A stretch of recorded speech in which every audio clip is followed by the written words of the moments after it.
While flashbacks have already featured heavily throughout Better Call Saul, 5-0 is the first episode to use its flexible timeline as a kind of puzzle, opening on a mysterious midpoint before jumping back and forth to give us build-up and payoff. Mike rolls into Albuquerque's train station with a bullet wound in his shoulder, promising a young woman named Stacy that he's better now, and it takes until the episode's end for us to fully understand this opening. It's a neat way to disguise just how exposition-heavy the episode is, between the Philly cops explaining the backstory to Jimmy and Mike's monologue to the woman who turns out to be his daughter-in-law. This script could have been leaden without its nimble structure, and without Jonathan Banks' incredibly moving performance. Because after more than 30 episodes of knowing and loving him as the laconic, stony-faced man with no past, we finally get the story behind Mike, and it's pretty much a heartbreaker. 9 months prior to Better Call Saul's timeline, Mike's son Matt, also a Philadelphia cop, was killed in the line of duty while responding to a shots-fired call with his partner Hoffman and a sergeant named Fenske.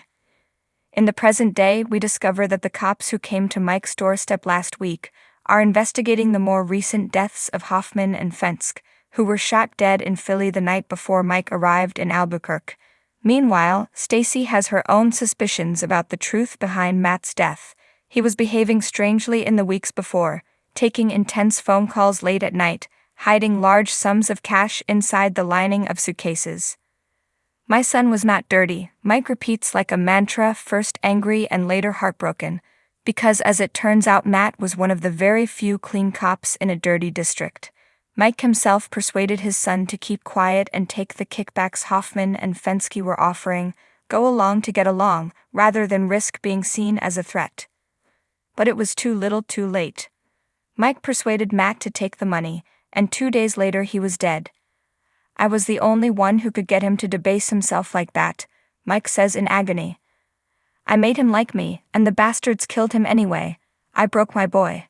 It's a devastating scene, poignantly played by Banks, and it explains why Mike becomes so attached to and protective of Jess Pinkman, who's an essentially good-hearted kid corrupted by his relationship with a father figure. Although 5-0 is a Jimmy Light episode, it does mark a significant milestone in his progression into Saul Goodman, criminal lawyer.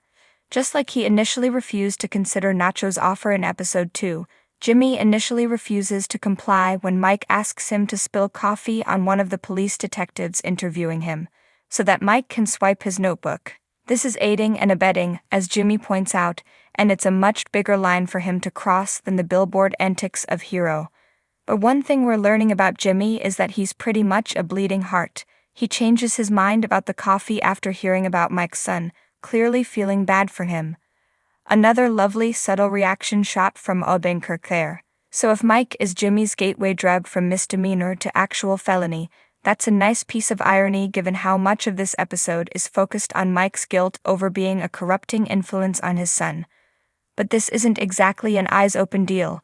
Jimmy still doesn't really have any concept of exactly who he's dealing with. He doesn't know that the cops are right to suspect Mike, who used his reputation as a grieving drunk to get Hoffman and Fenske alone, provoked them into plotting his death, then turned a planted gun on them both. This is an immensely satisfying sequence to watch, playing out very much like an R-rated version of one of Slippin' Jimmy's scams. Or, with the jerry-rigged gun in the car, one of Walter White's DIY destruction plans. It's certainly tough to argue that Hoffman and Fenske didn't deserve what they got, so learning the truth about Mike give Jimmy much pause at this point. This episode works well as a template to show the potential Better Call Saul has to go beyond its protagonist. Odenkirk was only in a handful of scenes here, with Jonathan Banks effectively becoming the lead, and the change of pace worked incredibly well.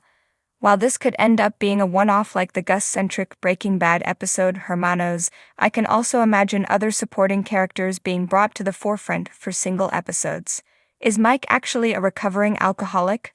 I was taking him at his word on that until the bar scene, but obviously his drunken act was all part of the ruse. It's definitely possible that he did crawl into a bottle for at least a while after his son died. The best lies are based on a grain of truth, right?